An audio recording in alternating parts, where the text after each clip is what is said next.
Bon,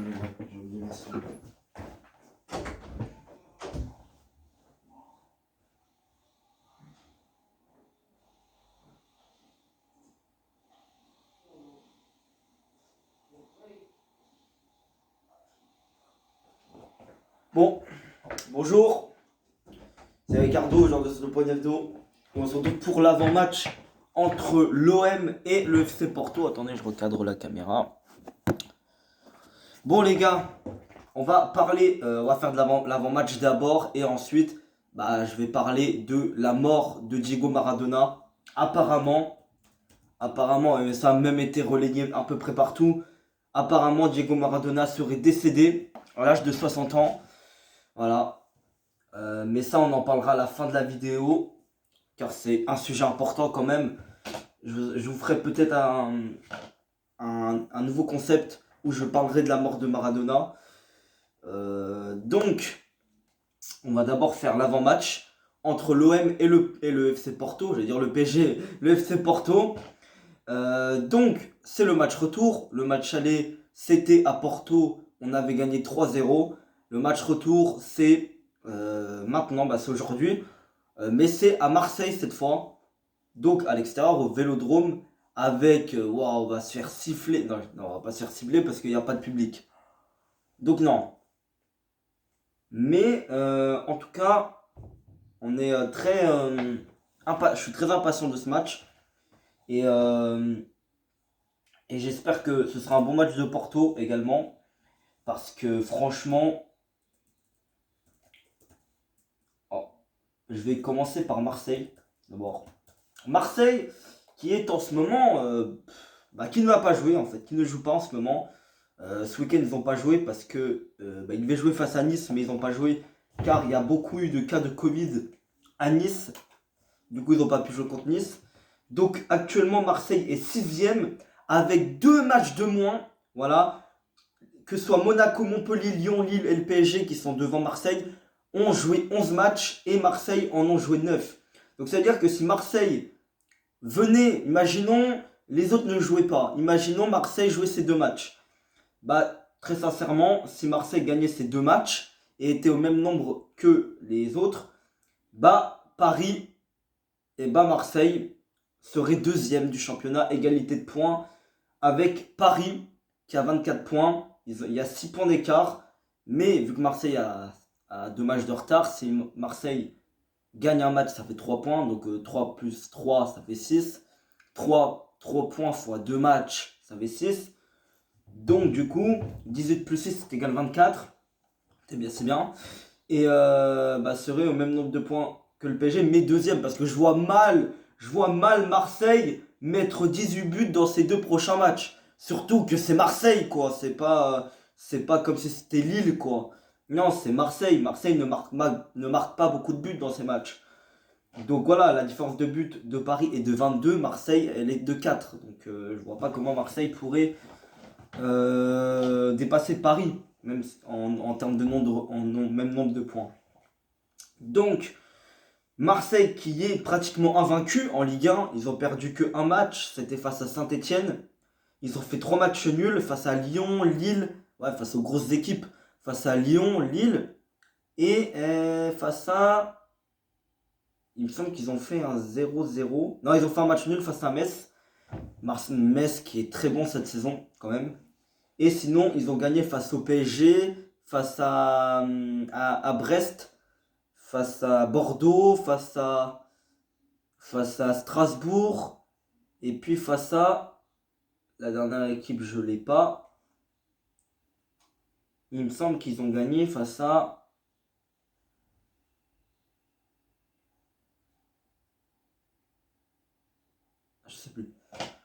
Je sais plus contre qui ils ont gagné.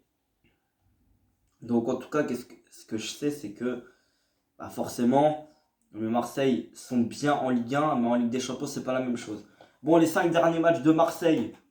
Alors, on dit quoi? C'était en Ligue des Champions et en Ligue 1, bien évidemment.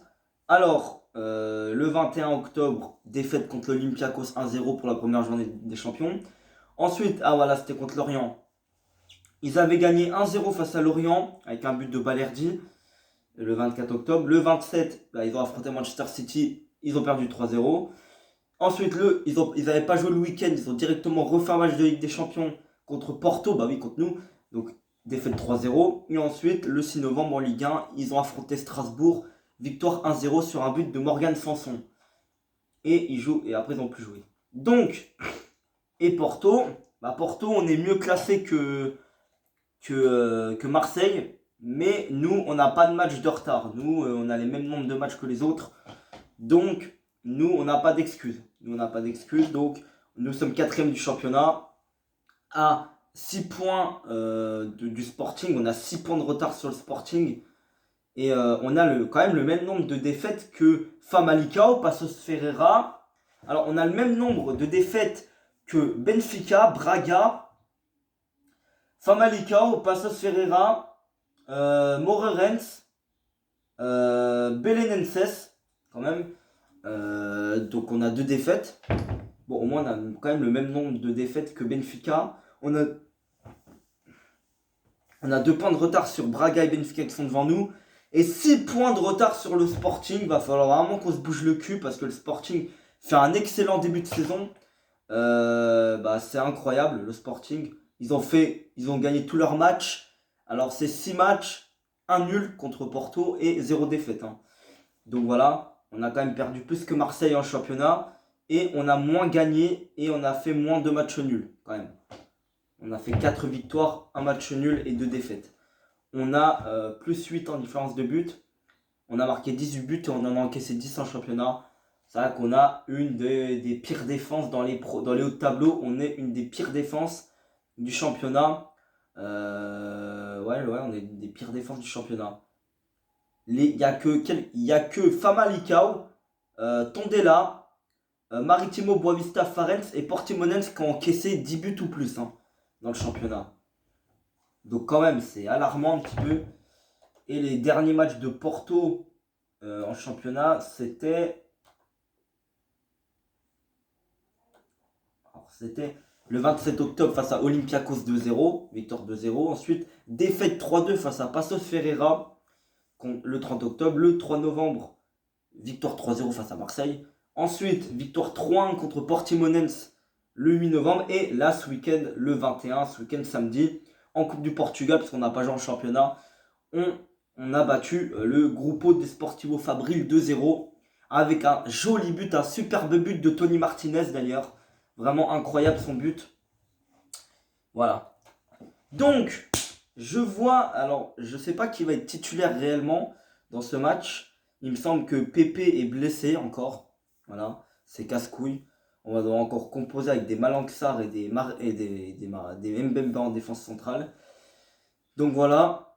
En tout cas, moi je vois une victoire 2-1. Voilà. Je vois Marseille mettre un but. Peut-être, enfin. Parce qu'en n'ayant pas joué ce week-end, je pense que Marseille, est plus prêt physiquement que nous. Nous, on a joué ce week-end. Après, ça veut rien dire parce qu'on a joué contre une Détroit. Donc, on s'est pas vraiment cassé le cul pendant le match. On n'est pas forcément fatigué. Donc, je pense que ça va pas trop se sentir. Je vois une victoire 2-1 avec des buts pour Marseille de Thauvin, je pense. Et un but de Marega et de Luis Diaz pour Porto. En tout cas, c'est ce que je vois. Donc, j'espère que ça vous a apprécié. Ah bah non, d'abord, on va faire l'hommage. Donc, j'espère que cet avant-match vous a apprécié. Et maintenant, nous allons faire l'hommage de Diego Maradona. Donc voilà, on peut voir. Alors, je ne suis pas allé voir sur Twitter pour voir si la mort de Maradona est en top tendance. Moi, je pense que oui.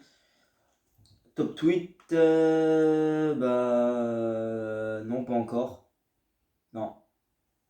Non, c'est Paracas City, un dieu, Watch Dogs Legion, de rien laisser passer, restaurateur.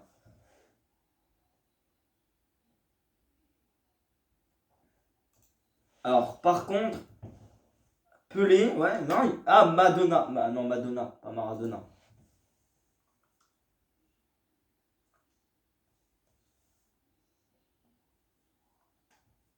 Donc voilà, Maradona qui est décédé, vraiment. Alors, je vais vous faire un vrai hommage. Je vais pas faire un hommage, je suis en train de voilà. Hein.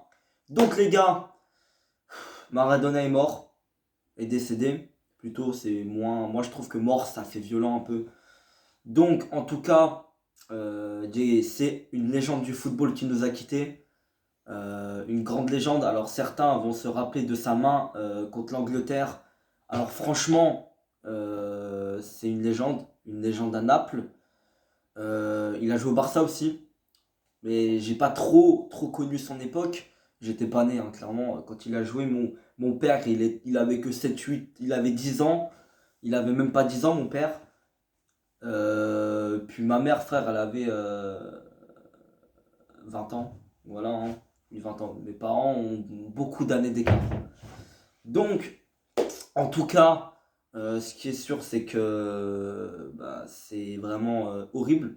2020 est horrible parce que, regardez, il y a des légendes qui nous ont quittés. Hein. Kobe Bryant, voilà, le basketteur qui est mort par hélicoptère en Californie en début d'année. Et là, bah, on a Diego Maradona qui est décédé. L'année dernière, on a eu Emiliano Sala.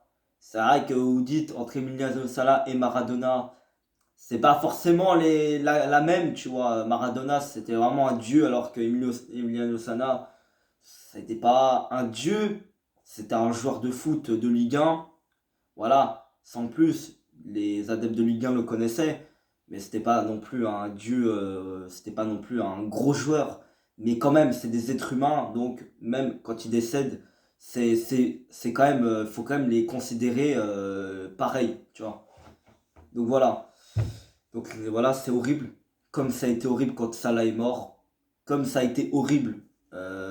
Tous les joueurs, tout le monde est mort. C'est horrible.